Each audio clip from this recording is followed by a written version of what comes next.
Hello, I'm Bruce Zimmerman, and this is the Open Line Garden Show podcast for this week.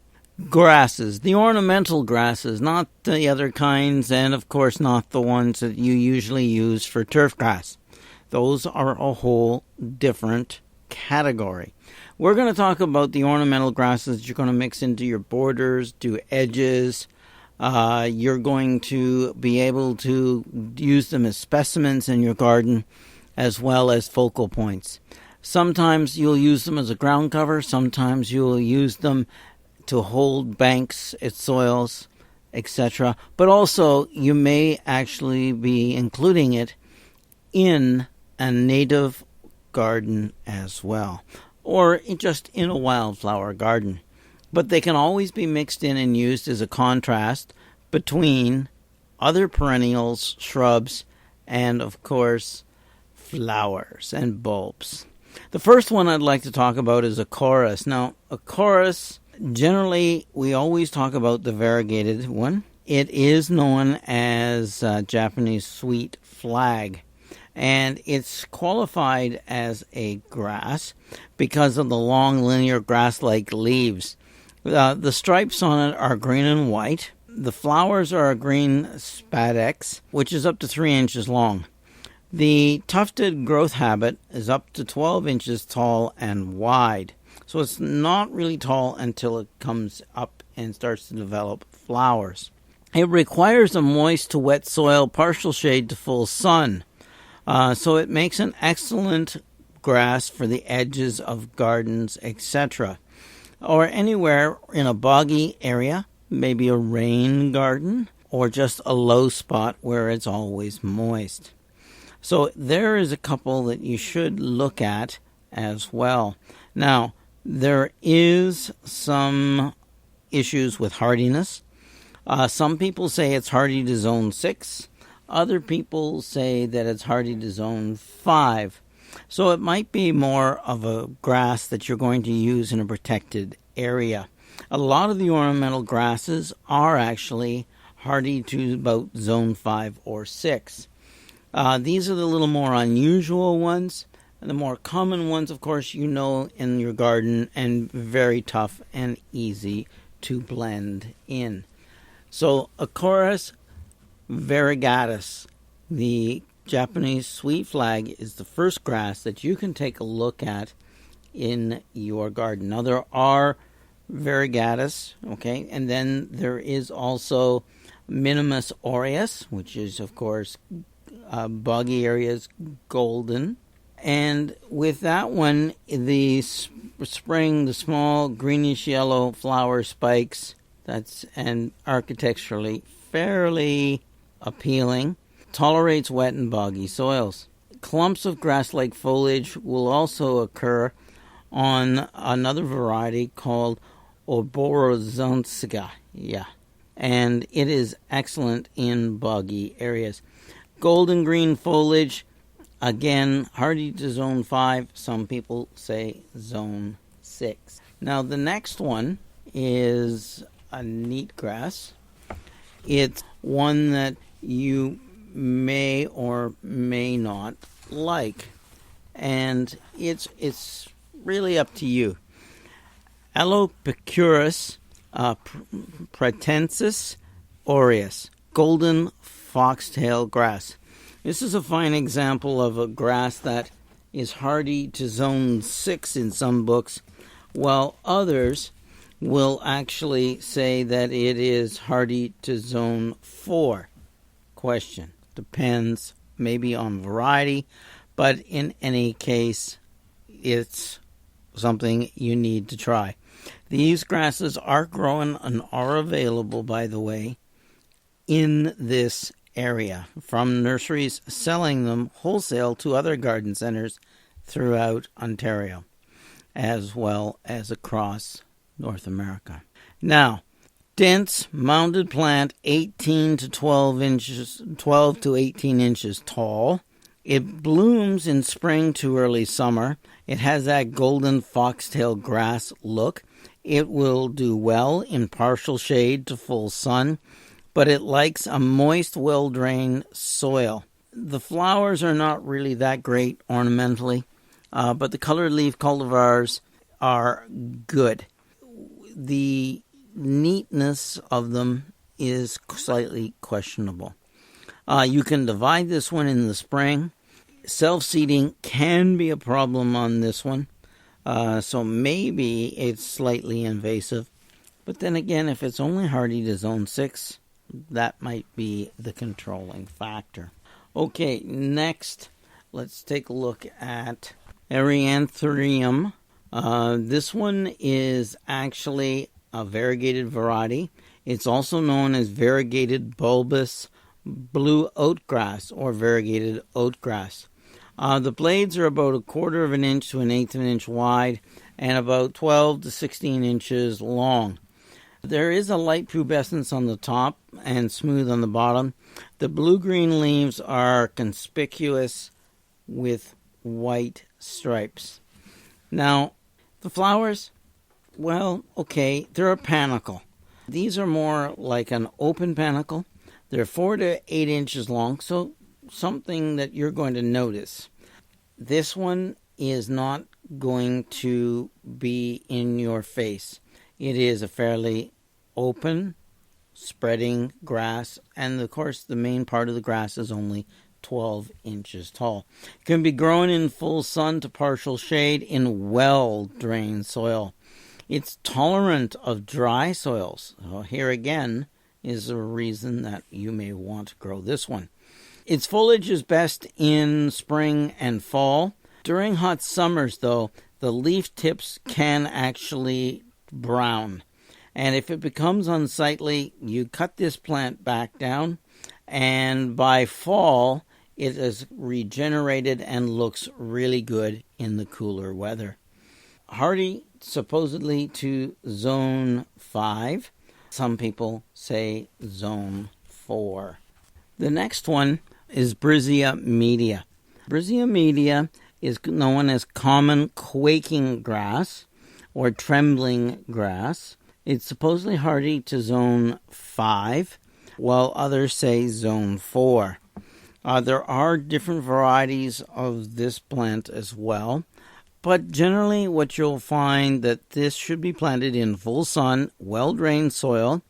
It has a tendency to do better on poor fertility soils. On fertile soils, they become coarse, so forget it. Just don't. You never over-fertilize quaking grasses. That's all of them. It's interesting in the fact that it is good for naturalized gardens. The flowers are excellent for drying and dyeing. Okay, I don't mean they dye. That means you can color them. Divisions in the spring or fall and seeds are both suitable methods. So, yes, it can actually be seeded. There's large quaking grass, small quaking grass, and the variety that's most popular is the smaller quaking grass. It can, on a tendency, be annual when you're talking about the small ones. So if you're in the zones, then supposedly it's not. It's going to be perennial. So zone 4, well, we'll see. Some of these are a little more unusual grasses, and therefore some of them will have to be tested in your area. The next one is probably one of the ones that you're going to find. I've grown one of the varieties of the next one. I wasn't impressed. Okay, and I'll tell you which one as we go through. This is Calamagrostis acutiflora stricta. It's got dull green, hairless leaves that are pointed. They're up to 36 inches long and half an inch wide. A little bit of size here. The flowers have a tendency to be green to pinkish on erect panicles, 15 inches long, and that's kind of cool. Okay, so in other words, fairly large flowers, significant. The flowers, though, are straw color in summer. So eventually they go from the green to pinkish to straw. The ultimate height altogether is 4 to 5 feet, and it is 2 feet wide. Tough, grows well, and it does well in heavy soils. It performs well in moist to wet areas as well as well-drained soils, making it a pretty good variety of grasses. There's no serious pest problems, supposedly hardy to zone 4, though I've got some people who say to zone 3. Now, Calamagrostis is a very, very large family, and so there are good ones, average ones, etc. So I'm going to run through a few of the varieties of Calamagrostis for you to take a look at and decide. Avalanche being the first one. It's a variegated grass with crisp, central, white-centered blades and long, narrow habit, and it holds well throughout the whole growing season. The flower heads are white, which fade to pink and then to tan. Sounds familiar, right? And then there is El Dorado. And El Dorado, hardy to zone 4. It's a gold variegated variety with narrow green leaves that as well. So it's a sport, and the bright gold center. The seeds are tan, sort of like wheat seeds, which last all season. That's a good thing. Now, Karl Forster is a variety of Calamagrostis people know, and it's been around a long time, hardy to zone 4, and it is excellent in the fact that it dries to a golden yellow and finally to buff in the wintertime. So the spikes are more of a reddish brown in the spring, but they change color throughout, and that's the reason that they like it. It works well as an accent.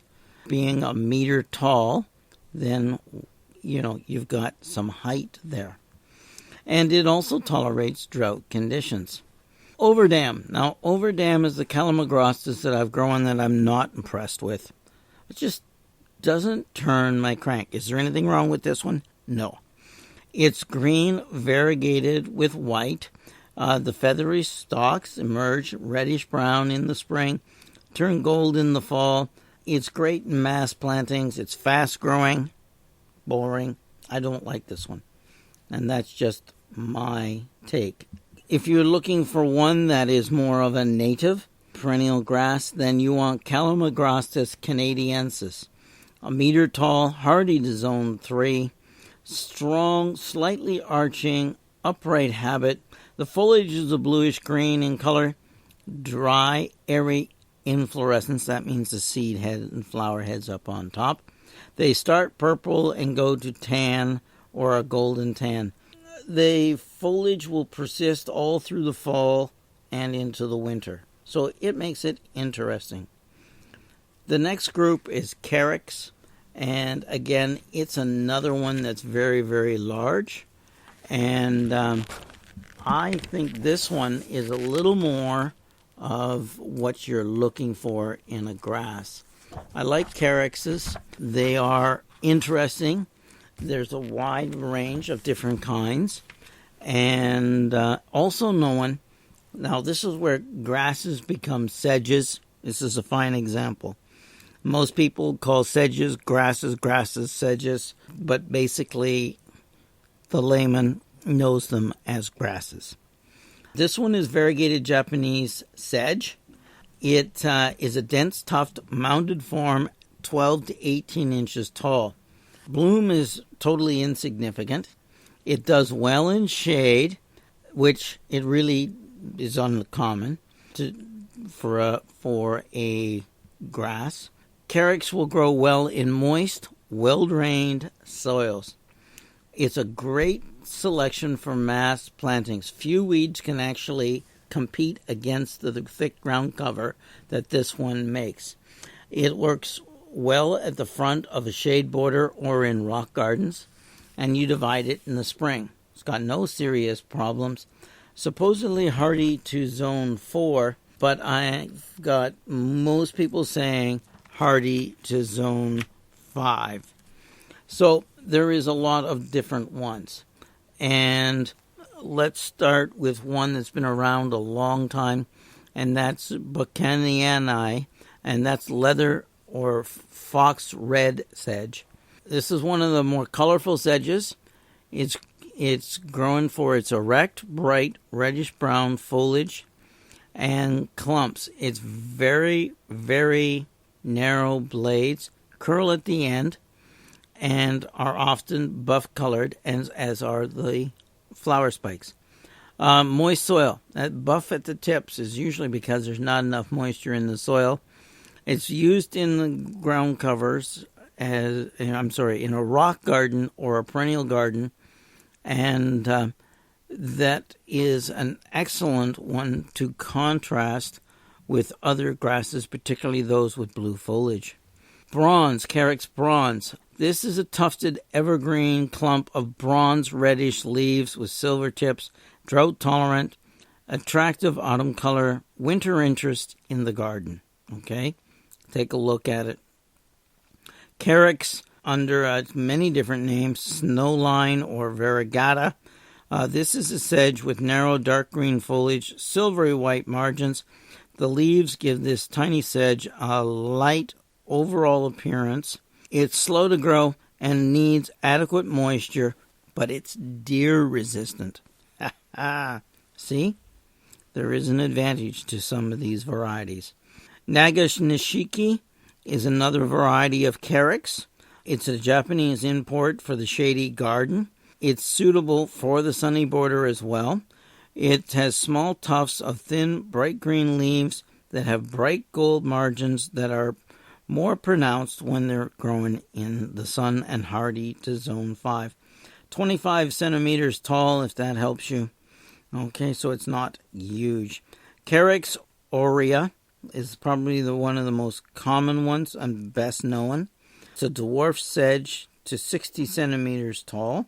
Its tufts arch dark green leaves, which are edged in white. It gives the plant a sort of a sparkle. You use it at the front of a more moist border or at the edge of a pond. Carex glauca is a compact variety, blue-gray foliage. It's good for massing as a ground cover. It's ample water and in fertilizer. In other words, this one's a little higher maintenance than most of the sedges. The next one is always fun. Blue Zinger.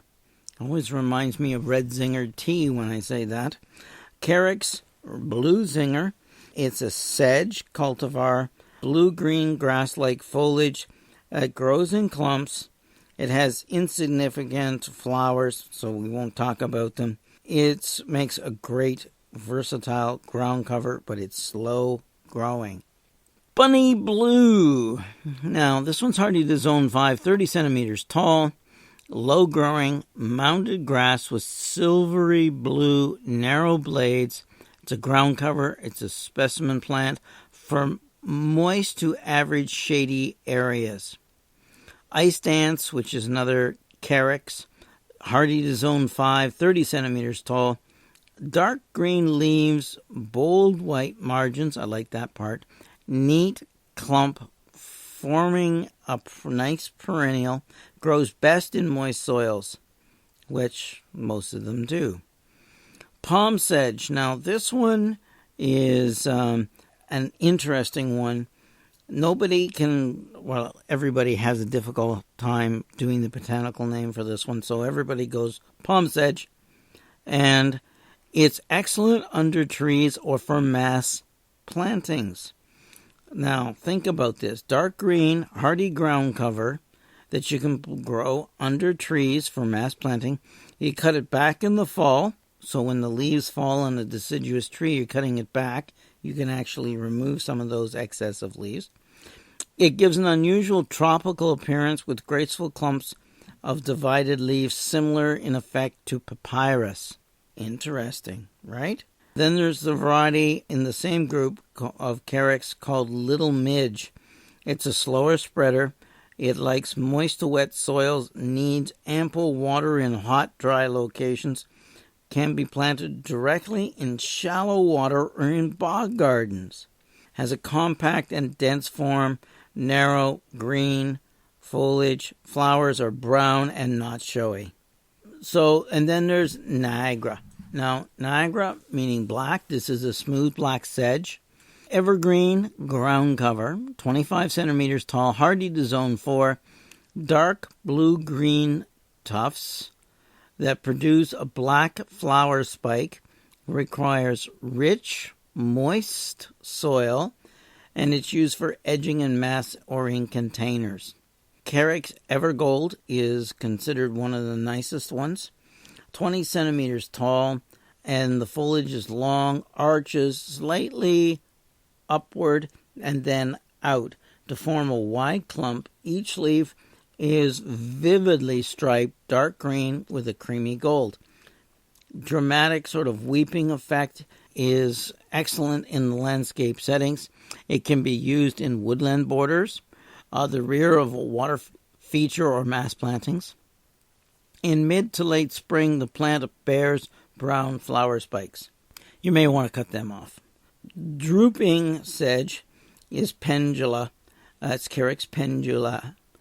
And dark green, leathery, mounded habit. Seed heads are attractively drooping. It's good in woodland or poolside. Perennial beds are in good locations, and plain background will accent this plant. 1 meter tall, so it's a little taller. There are many others. There's one called banana boat. It's a variegated sedge, 30 centimeters tall, hardy to zone 5, green margins, and green striping, okay? So it's sort of known for its small brownish flowers in late spring. I think it's more that it is the name of the plant that people like, banana boat.